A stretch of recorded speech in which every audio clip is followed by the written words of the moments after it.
Morning, all of you. My name is Bhatia, and this is the class of BHIC 134. And we are going to cover in this class our Unit 3 and Unit 4. Unit 3 Establishment of Colonial Power.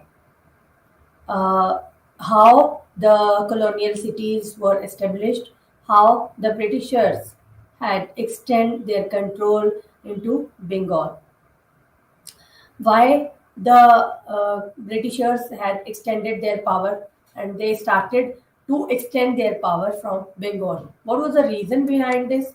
And why Bengal? Only why Bengal? They started to extend their power in India from Bengal. These all answer will be given in this unit, Unit 3, Establishment of Colonial Power. This unit introduces you to gradual transfer of power from the Nawabs to the British in Bengal during the period 1757 to 1765. Yes, we are going to cover the time period in this unit, that 1757 to 1765. And why we are covering this time period, yes, I will explain you in this unit. In this unit, an attempt has been made to show that it was mainly the commercial rivalry between the British and the Bengal Nawabs, which largely decided the course of events in the 1750s. So many events had been declared that the so many events had been declared in this time period. 1750s means 1757 to 1765. So many things they have done, Britishers and Nawab of Bengal, and the conspiracy which they have been facing at that time, and so many things they have done during this time period. We will discuss this in our unit. Bengal before the British conquest. When the British conquered Bengal, and what was the condition before the conquest of Britishers into Bengal? What was the condition of Bengal? Referring to Bengal, the Francois Bernier was a traveler who visited India during Aurangzeb's reign, and he wrote, "The rich exuberance of the country has given rise to a proverb in a common use among the Portuguese, English, and Dutch, that the kingdom of Bengal has 100 gates open for entrance, but not one for departure." Francois Bernier had given this description at the reign of Aurangzeb. In the 18th century, exports from Bengal to Europe consisted of raw products, just like saltpetre, rice, indigo, pepper, sugar, etc., silk, cotton, textile, handicraft, etc. Bengal goods comprised nearly 60% of British imports.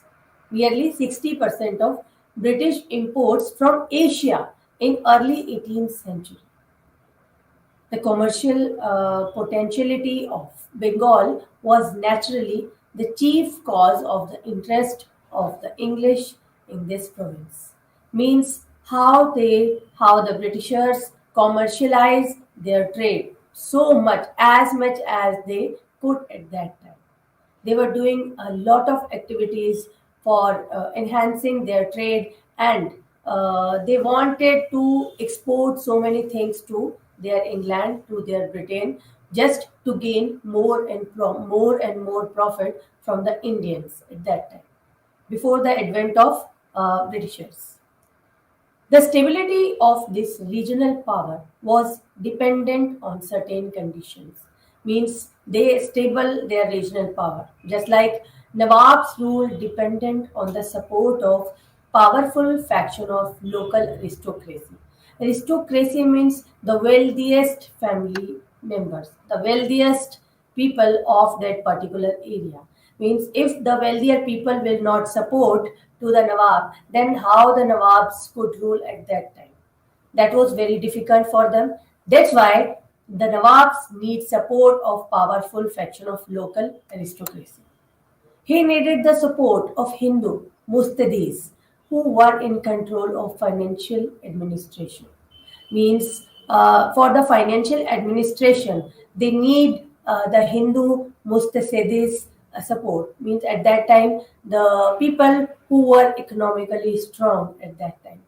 Next is the support of big jamidars was also very essential because they not only supplied revenues to the treasury but also helped the Nawabs with their own militia in times of need and by maintaining law and order in their areas.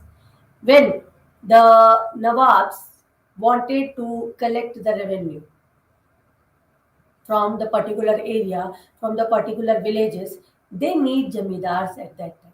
Because jamidars were the only post of their time that was involved in collecting the tax at that time.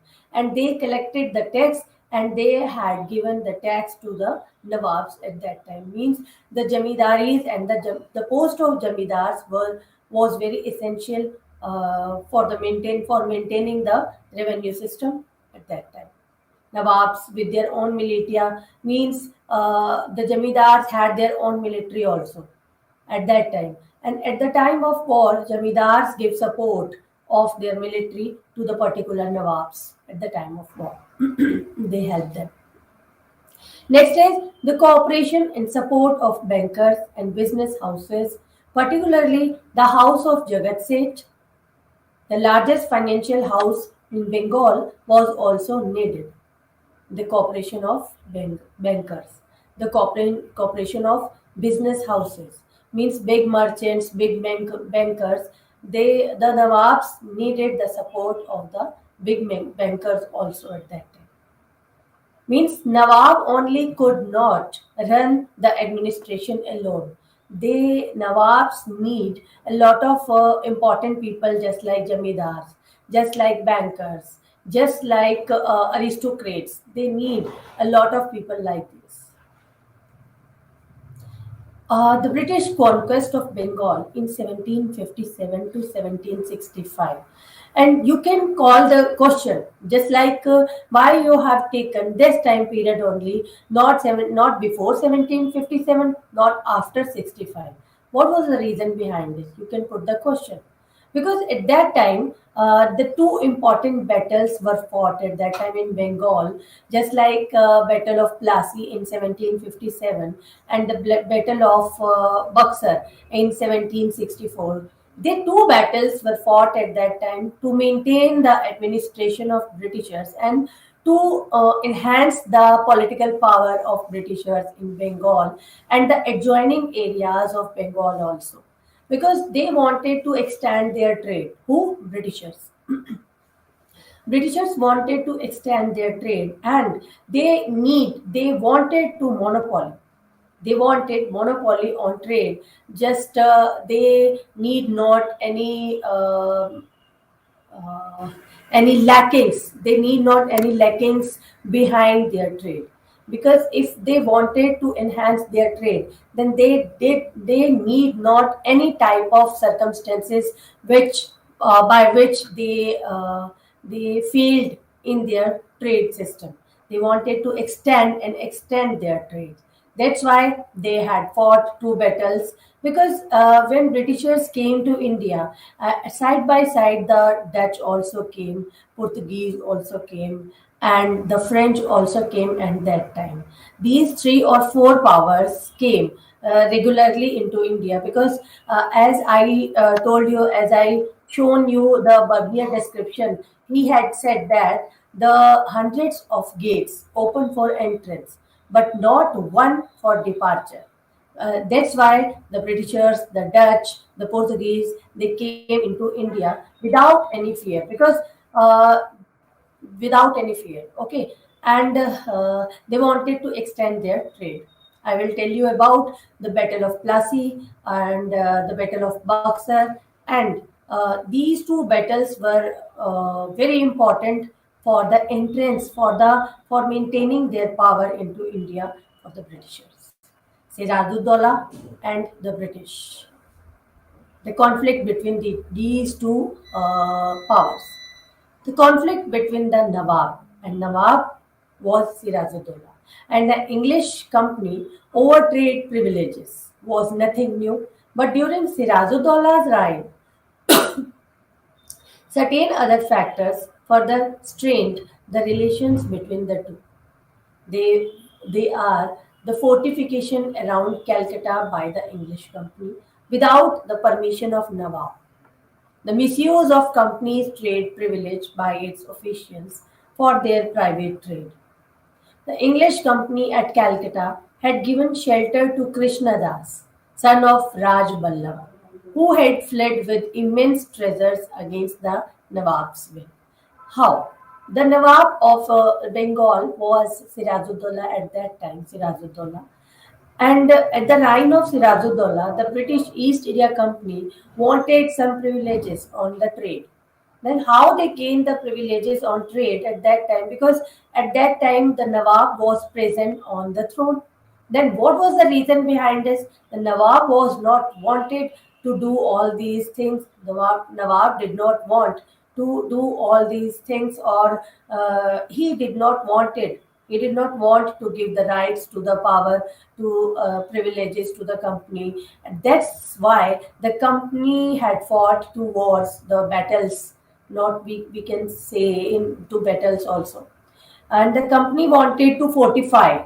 The company wanted to the fortification around Calcutta, but by the English company without the permission of Nawab. This was not a good deed, the good deal with the Nawab and the British East India Company, and the misuse of company's trade privilege. If the privileges had given to British East India Company and they misused their power, they misused their company trade privilege by its officials for their private trade. Means what they have committed, they are not doing all that things, and they were misusing their power at that time. The English company at Calcutta had given shelter to Krishna Das. Means the English East India Company was facing the so many conspiracies against the Nawabs and the officials of Nawabs and the nobles of Nawabs and the aristocrats of Nawabs. And the company was playing games for Nawabs to win the support of the Nawab's officials. That was the very big conspiracy for the Nawabs. Next, Mir Zafar and the British. Earlier, we have told about Sirajuddaulah, the Nawab of Bengal. Now we are talking about Mir Zafar. Some of the zamindars like Raja Ram Sinha of Midnapur, Hazir Ali Khan of Purni, they refused to accept him as their ruler. Who? Mir Zafar. Mir Zafar's soldiers who were not getting salary regularly were in a rebellious mood. Who? Mir Zafar's soldiers. They were not getting any salary and they were in rebellious mood. They wanted to do some in aggression mode. He had doubts about the loyalty of some of his officials, especially of Rai Durga. He believed that Rai Durlabh had instigated the rebellion of Jamidar against him. But Rai Durlabh was under the shelter of Clive, so he could not touch him. Now I am telling you who was the Governor General on behalf of British East India Company.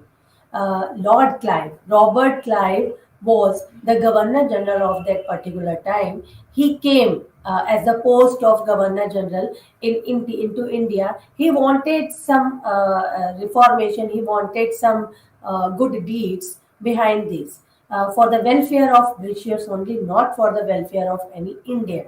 Okay, and the after Sirajuddaulah, Mir Zafar came on the throne.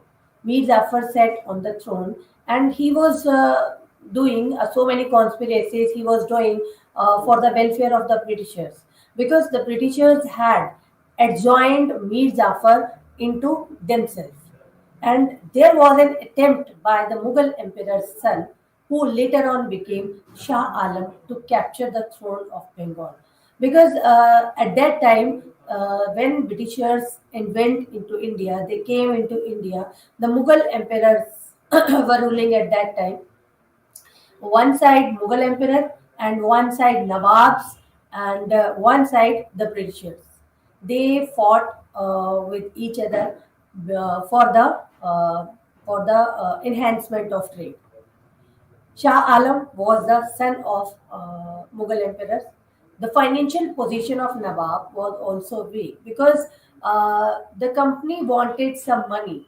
The company wanted some money for the welfare of for to enhance the trade of British East India Company. How much money they wanted? The Mughal emperor and the Nawabs of Bengal, they are not able to give that much money to the British East India Company for the enhancement of the trade. The financial position of Nawab was also very weak, mainly because of the demands of the company and the mismanagement of resources. All these made Mir Zafar more dependent on the English company because how much British East India Company wanted the money from the Mir Zafar and from the Nawabs of Bengal, he was not able to pay that much money to British East India Company (EIC). But the company was unhappy with the Nawab for some reasons, just like the company wanted some privileges on trade and the company wanted some money as much as the Nawabs could give at that time. But at the time, when the treasury was not that much sufficient to give that much money to the particular means the lakhs rupees, how many lakhs? 17 lakh, 20 lakh, they wanted the money at that time, at the time of 1757. And the Nawabs were not that much capable to give that much money. That's why company was unhappy with the Nawab for these reasons also. The English company was under the impression that Mir Jafar, in collaboration with the Dutch company, was trying to curb the growing influence of English in Bengal. Mir Jafar also failed to respond to ever increasing demands of English East India Company. Means the British East India Company wanted a puppet ruler, that how they will order to that puppet and the puppet will do all these things as the enhancement of trade as the company wanted at that time. Only East India Company wanted a puppet. The company was not that much particular about each and everything for Indians and also India and Indians also. He wanted to enhance the trade only, means he wanted to commercialize that trade just for the welfare of England, for the welfare of Britain, not the welfare of Indians. That was not very good, and the Mir Jafar became the hand puppet of Britishers' hand. Okay, and after when the treasury was not that much sufficient to give money to the company, then the company thought that the Mir Jafar was not sufficient for us, and they wanted some other Nawab at the on behalf of Mir Jafar. The company wanted some other Nawab at that time because the demands of company was increasing and increasing. Mir Jafar was failed to respond the ever increasing demands of English at that time. Do I understand? Next, Mir Qasim. Do you know who was Mir Qasim? Mir Qasim was the son-in-law of Mir Jafar. Son-in-law of Mir Jafar. Uh, After Mir Zafar, the Mir Qasim came into power. He sat on the throne. He helped the British because the company and the Mir Qasim, they both have decided that they both join the hands together, that the when as Britishers will say, the Mir Qasim will do the same, and the Britishers was also happy and the Mir Qasim was also happy.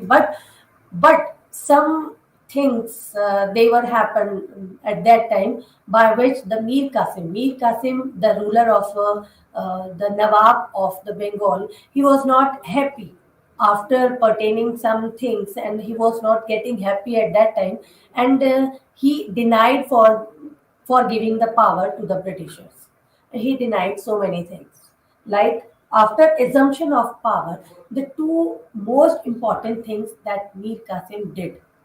two most important things that the Mir Qasim did at that time. What were the two most important things? That is shifting the capital from Murshidabad to Munger in Bihar in order to keep a safe distance from the company at Calcutta. Because when he entered into when Mir Qasim entered into Bengal and he wanted to started the good relationship between East Indian Company and the Nawab. He wanted to increase, but some circumstances happened at that time. He was not happy with the Britishers. When he saw the difference between what they had said and what they were doing at that time, when he had seen the difference, and he did so many things just like those Britishers will not like at that, reorganizing the bureaucracy by the men of his own choice and remodeling the army to enhance its skills and efficiency. These both things the Britishers did not want at that time. They did not want to shift the capital. They did not want to maintain the army, to maintain the bureaucracy of his own choice. No. As it happened in the case of Mir Zafar, in the case of Mir Qasim. Also, when the British found that Mir Qasim had failed to fulfill their expectation, they started searching for a suitable replacement of Mir Qasim. They wanted to replace Mir Qasim, but Mir Qasim was not ready to surrender so easily. He did not want to surrender, unlike his predecessor, as his predecessor means Mir Zafar had done so many mistakes. That's why he, after looking at the mistakes of Mir Zafar, Mir Qasim did not want to surrender so early. But Mir Qasim was not ready to surrender so easily. Unlike his predecessor, he tried to put up a united resistance against the British with the help of Mughal Emperor Shah Alam and the Nawab of Awadh Shujaudullah. Means they tried to put up a united resistance against the British with the help of Shujaudullah, with the help of Mughal Emperor Shah Alam, and they have joined the hands together. However, Mir Qasim ultimately failed to protect his throne, and the Battle of Buxar 1764 completed the victory and the domination of British in eastern India.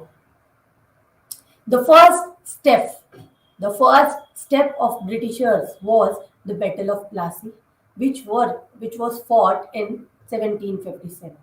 And the next step means the both steps by which they maintained themselves strong into India. That was the Battle of Buxar, fought in 1764. In 1764, at the time of the Battle of Plassey, one side Mir Jafar and one side who was no one side Sirajuddaulah and one side Britishers. Britishers won the match. Britishers won the battle at that time. Okay. After 1757, in 1764, they fought the Battle of Buxar. Battle of Buxar, one side Shujaudullah, Awadh's Nawab, Shah Alam II, Mughal Emperor, and third one is Mir Qasim. Okay, and the on second hand, the Britishers. And the Britishers wanted the hand puppet. The Mir Qasim did not want to be hand puppet of the hands of Britishers. That's why the reason behind these, and the battle was fought and the winning was for the Britishers won the battle of Buxar. After Mir Qasim, what was happened? In the summer of 1765, Lord Clive came back as Governor General of Bengal. In the summer of 1765, Clive came back as the governor of Bengal. Clive now engaged himself in completing his unfinished task. He wanted to finish his unfinished task, which they have left the uh, unfinished task to make the British the supreme political authority in Bengal. Yes, he wanted to make supreme political authority to Britishers in Bengal. Why they choose Bengal? Do you have any question related to this? Yes, I am telling you because Bengal was the port city and the exchange, like export and import, that was very much easy for them from that particular area. And the agriculture and the land fertility was very good of the Bengal. That's why they chosen Bengal to enhance their power to in Bengal and after the adjoining areas of Bengal who the Robert Clive approached the Mughal Emperor Shah Alam, who was practically a prisoner of Shujauddaulah, the Nawab of Awadh since that. 1761 for an agreement. It means they wanted to maintain an agreement and some clashes between them. The Nawab of Awadh, they have made the prisoner to Shah Alam, Shujauddaulah. They have made the prisoner. The emperor responded positively to Clive's proposal. The emperor responded positively to Clive's proposal. An agreement was signed between Shah Alam and Clive on August 1765 after the Battle of Buxar. An agreement was signed between Clive and Shah Alam. By this agreement, Shah Alam was given Allahabad and the adjoining territories, while the emperor granted by a farman the Diwani of Bengal, Bihar, and Orissa to East India Company. The so many powerful the states had given to East India Company, just like Bengal, Bihar, and Orissa. The Diwani system of Bengal, Bihar, and Orissa was given to East India Company. Diwani system means the land agreement, the revenue system means the written and work related to the particular agriculture of that particular area had given to Britishers. In Allahabad Agreement, it was signed between Shah Alam and Robert Clive.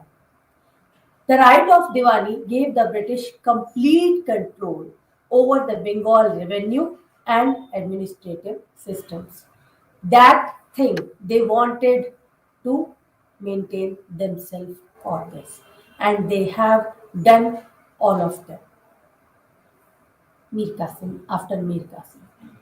Next is explanation for the political transformation, means how they transform their political power to British East India Company.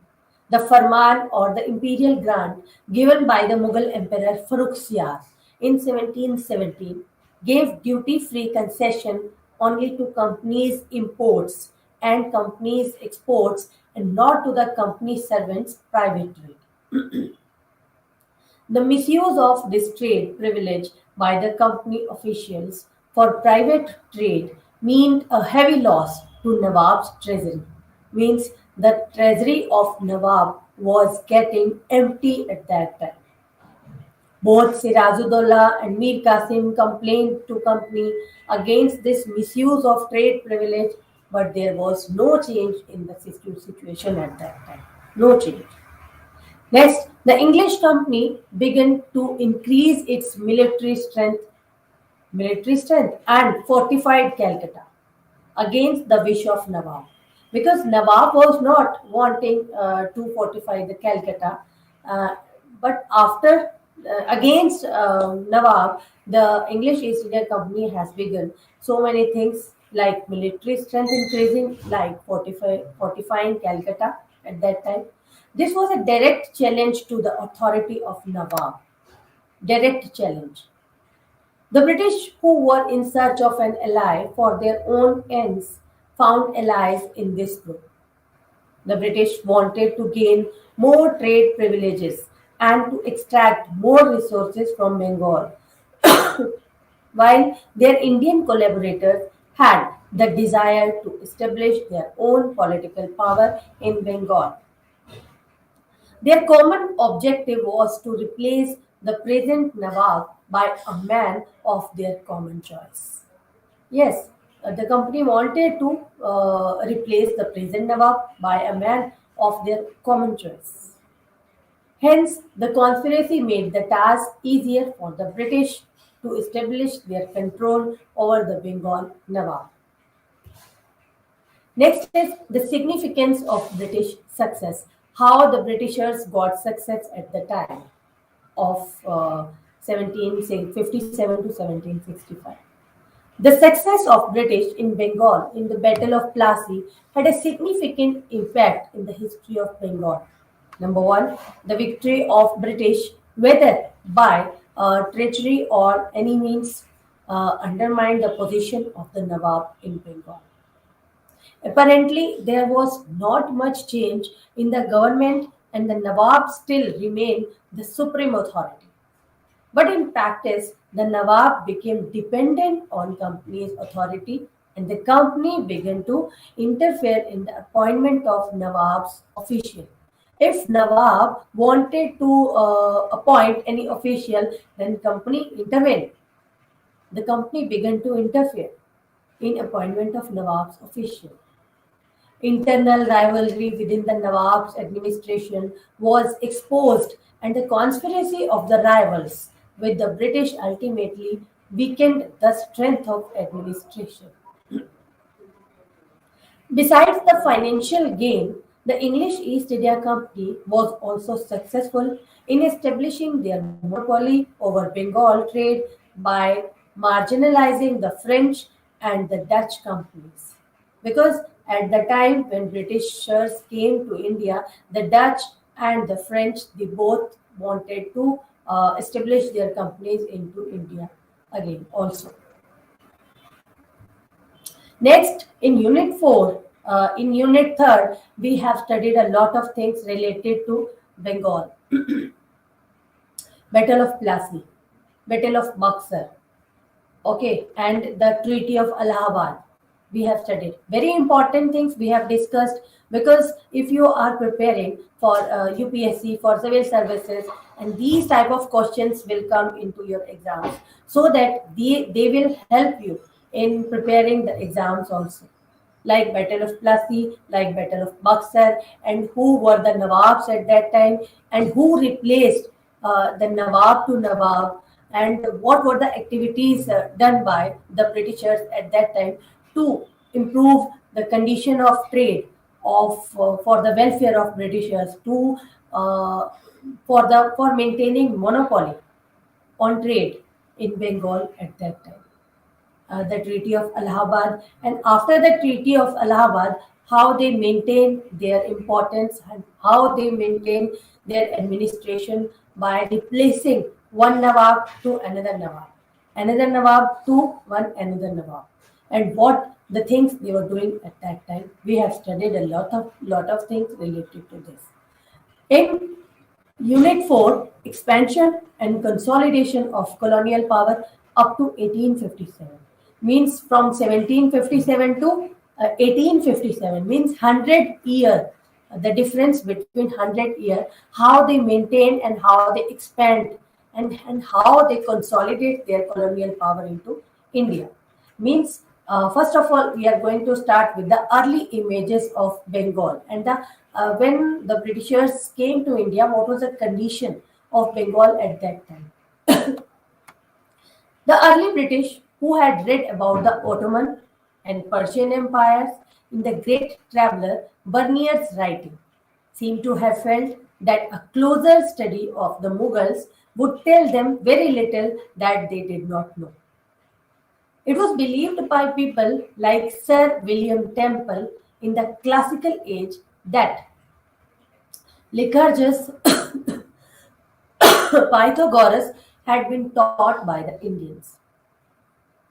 The Indian scholars had taught so many things to that particular outsiders in Sanskrit, in Persian, because at the time when the Mughal emperors were on the throne, the main administrative language was Persian at that time. Yes, the Persian language, and the Brahmins they follow Sanskrit language at that time. And when the travelers and when the outsiders came into India and they wanted to recollect the sources to know about the ancient history of India, to know about the medieval history of India, they gain help and they gain study from that particular Brahmins and the Persian travelers. Next is Warren Hastings and the British image of India. What was the British image of India when Warren Hastings entered into India? Warren Hastings was another Governor General who came into India after Robert Clive, and he took this mission rather very seriously. To fulfill this mission, he was aware that he required a band of dedicated administrators who would rise above the opportunistic fortune hunters who came from Britain to India. For this purpose, he made strenuous efforts to work towards institutions of learning which would first acquire the knowledge of golden past of India and then perhaps convey it to those who could be involved in the project of administrating India. This vision, which has sometimes been called the Orientalist vision, which was not confined to Warren Hastings alone. Warren Hastings, at the time when he entered into India, and what was the British image at that time, and he took seriously his mission when he entered into India. He wanted to fulfill the mission which he had taken when he was coming into India. He was very much aware and he required a band of dedicated administrators. And for the requirement of dedicated administration, he searched the path of the Orientalist system. Means just like in a class, a teacher selected some monitors to control the class on behalf of the teacher. Like this situation, Warren Hastings had searched some monitors, some educated people, and by which he educates some people. Who Warren Hastings educates some people so that the Britishers can gain some help with these educated people. That is also known as Orientalist vision of Warren Hastings, and he has done so many things related to this. Next, William Jones. William Jones, an English jurist. He was not, he was to commit himself to rediscovering India preciously for this region. Identifying with the Whig tradition of British politics, William Jones set himself the task of making India more intelligible to the British. He wanted to make some people very intelligent for the maintenance of the administration for the Britishers.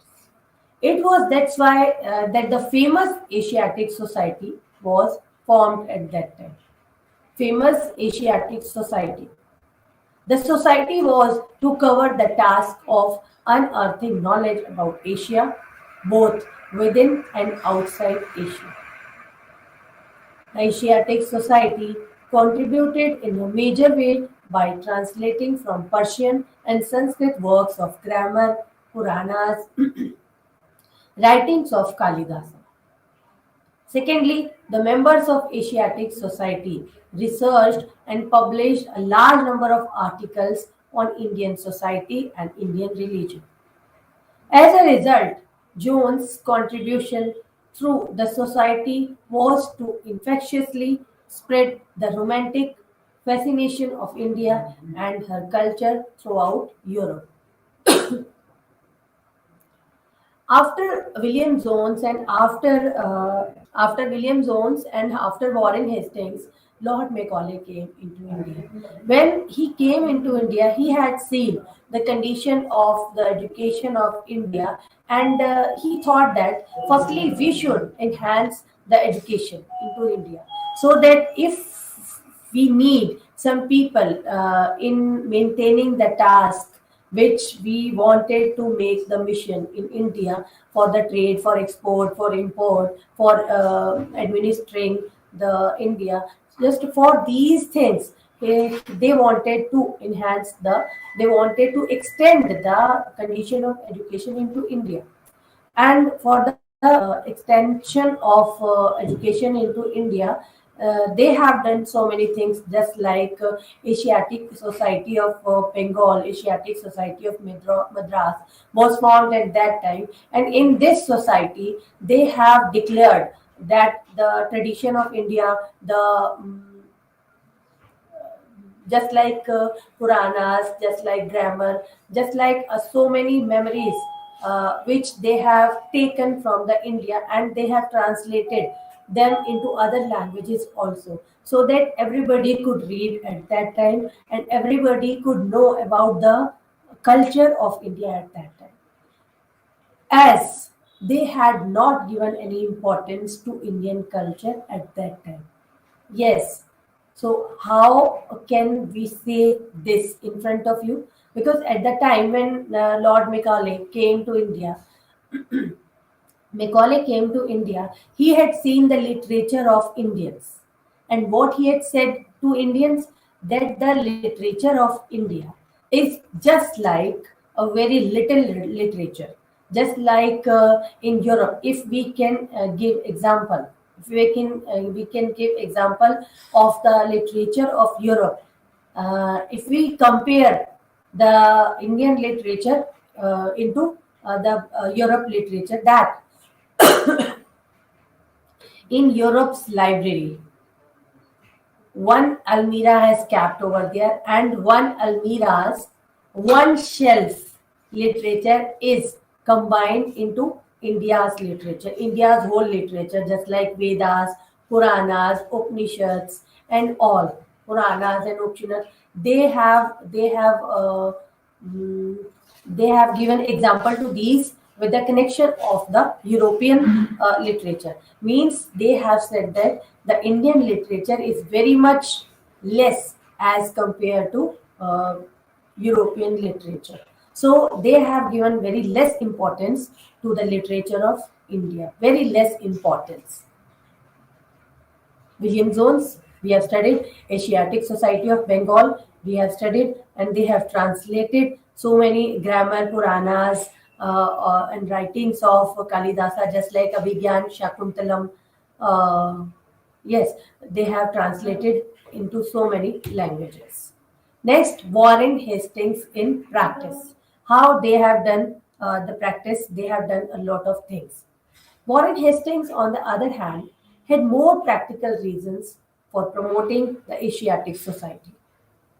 By this time, he had decided that the dual government established by Clive should go.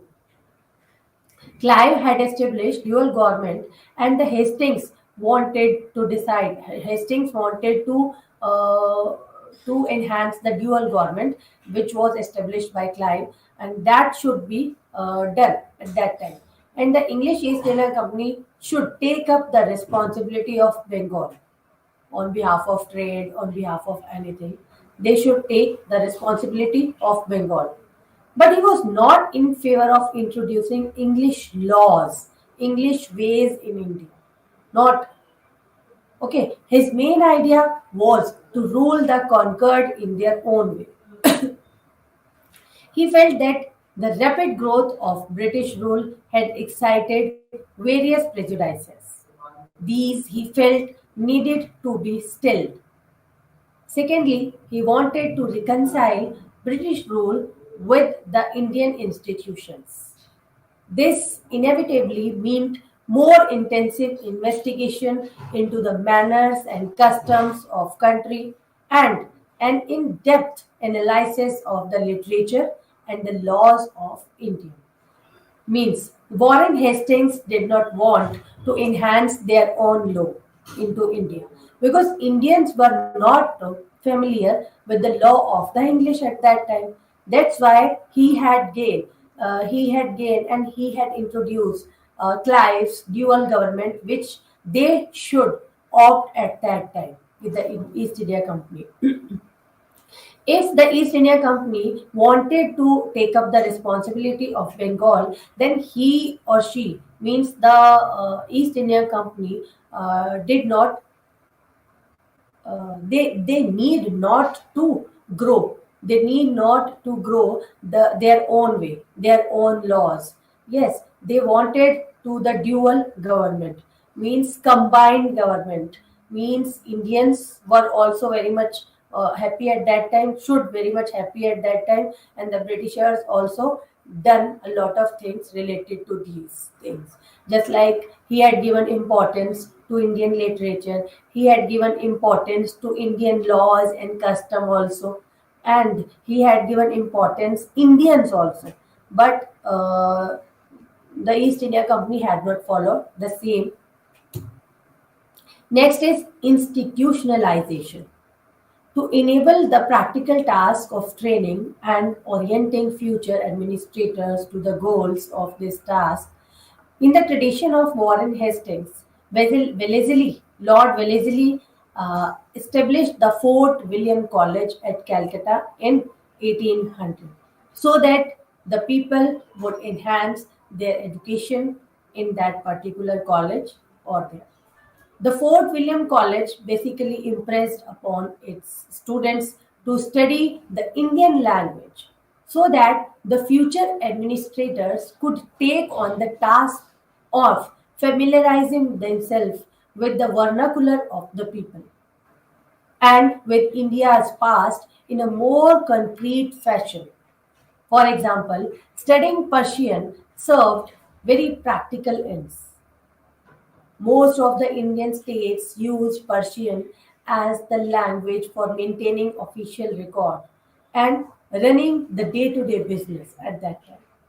That's why the vision of learning about India's past glory and the practical needs of British administration were neatly devo- dovetailed.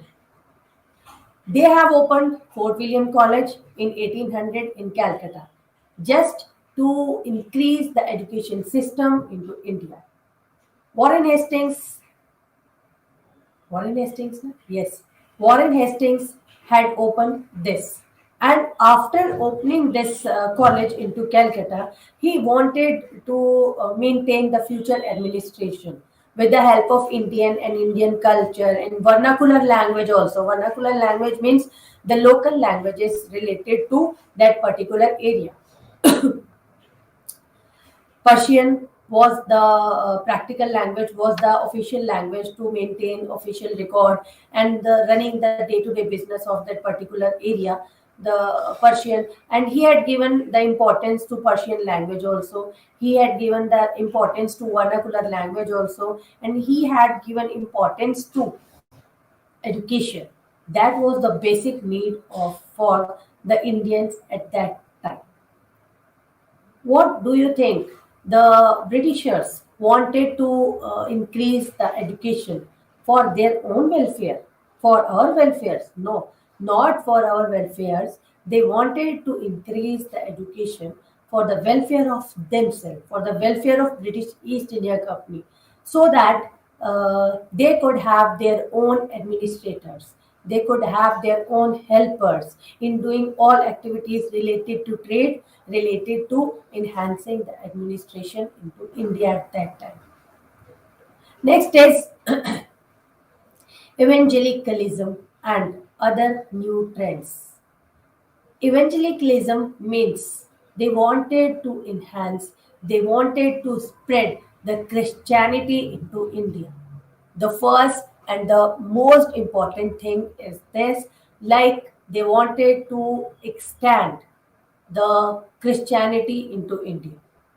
The new needs of British necessarily meant that the idea of retaining Indian institutions and laws had to be revived.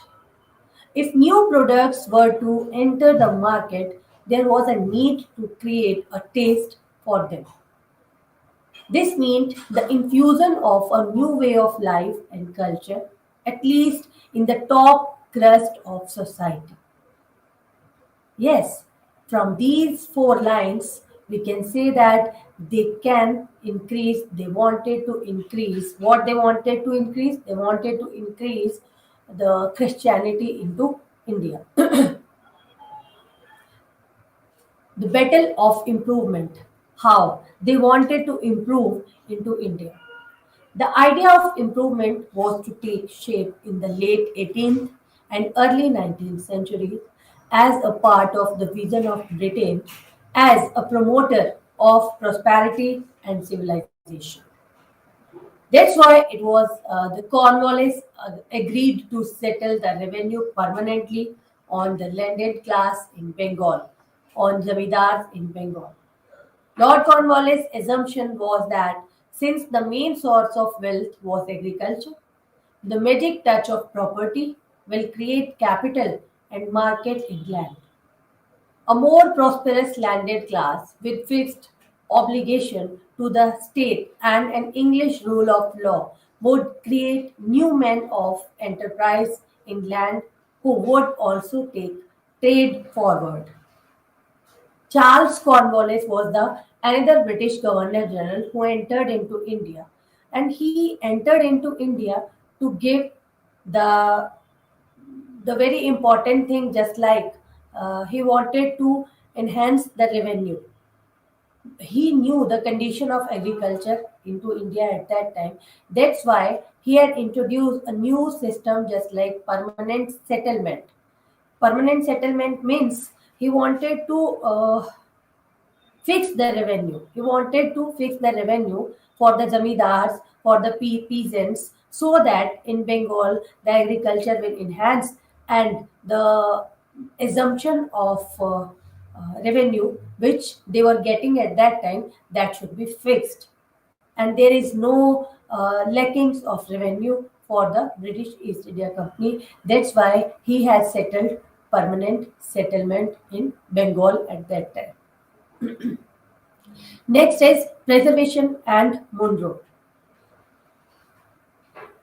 The task of transforming the Indian mind was then to become more complex. The task of education in the process was mooted by liberal Macaulay as a prime responsibility of the British in India. But in the context of both the resistance of Orientalists and pragmatic Anglo Indians like Monroe wanted to preserve the Indian institutions and culture. The role of a Western or an Anglicist education became a subject of immense controversy in the middle of 19th century.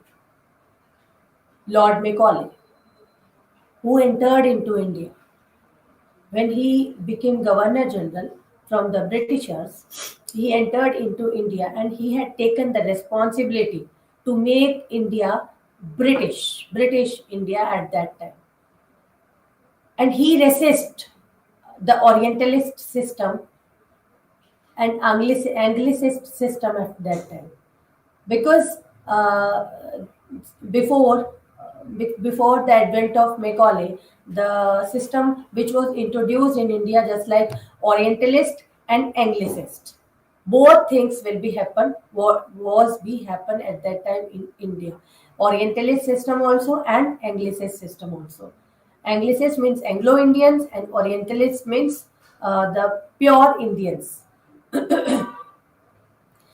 Like Munro wanted to preserve the Indian institutions and culture, the role of a Western or an Anglicist education became a subject of immense controversy in the middle of 19th century. This was a big controversy in 19th century at that time. Anglicist and Orientalist. Next is the question of law. How the law had been making at that time. The utilitarian ideas were to have a fundamental influence in molding the British attitudes towards India. The question of law as an instrument of change was mooted under William Bentinck. It was possible, he believed, for judiciary or law to be instrument of changing Indian practices like sati system and female infanticide. Rajaram Mohan Rai, you have heard about Rajaram Mohan Rai? With the help of Lord William Bentinck, who was the Governor General at that time in 19th century, near about 1828. They both have banned sati system at that time, female infanticide at that time.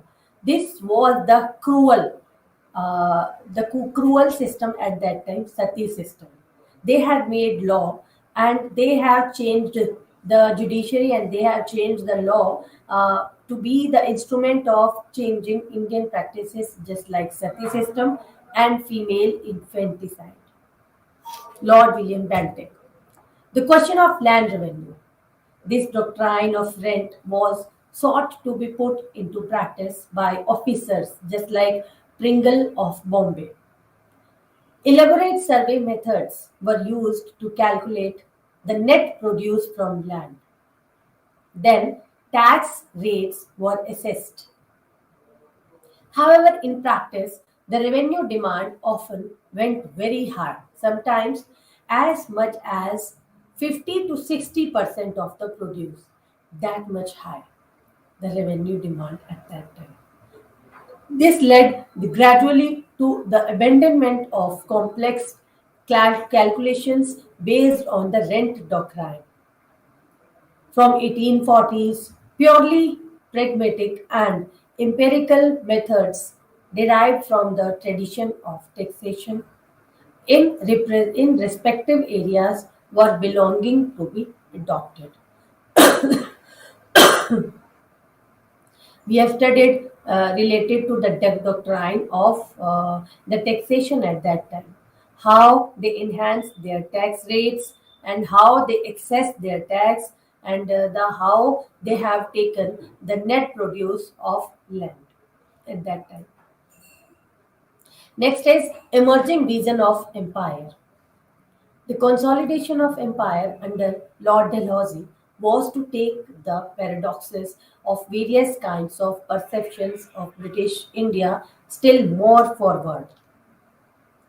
At the same time, Dalhousie was prepared to take a liberal stance in some respects. For example, he was to encourage the development of his legislative council into a forum for the representation of non-official opinion. He provided elaborate rules of procedure taken from the English Parliament. He even favored the admission of Indian members into Legislative Council. He agreed with the Macaulay's view of diffusion of English education and along with his college's colleague Thomson encouraged a system of vernacular education at mass level. As we have studied about a lot of things related to the Governor Generals from Robert Clive, Lord William Bentinck, Lord Dalhousie, Warren Hastings, and so many governor generals we have studied about, and they have given a lot of reforms into India's administration to enhance the trade quality of the British East India Company. How the British East India Company taken the monopoly on trade into India, how they how they played the games with the Indians and with Indian Nawabs and with the help of the allies, with the help of the agreement which was signed by Britishers and then the Indian Nawabs also.